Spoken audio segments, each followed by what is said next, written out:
বিভিন্ন ডাল রান্না করার বিভিন্ন পদ্ধতি রয়েছে।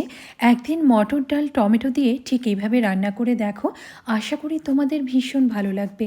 প্রথমে তো নিজের প্রয়োজন মতো মটর ডাল খুব ভালো করে কচলে কচলে বারবার জল পাল্টে ধুয়ে পরিষ্কার করে ডালটা প্রেশার কুকারের মধ্যে নিয়ে নেবে। তারপর এর মধ্যে দিয়ে দেব জল, দেব নুন আর হলুদ গুঁড়ো, তার সাথে কয়েকটা চেরা কাঁচা লঙ্কা আর একটা বেশ বড় সাইজের টমেটো যেটা কেটে ব্যবহার করছি। একটু সর্ষের তেল দিয়ে প্রেসারের ঢাকনা বন্ধ করে ডালটা সেদ্ধ করে নিয়েছি। এদিকে ডালের ঘনত্বটা ঠিক করার জন্য কড়াইতে একটু জল গরম বসিয়েছি।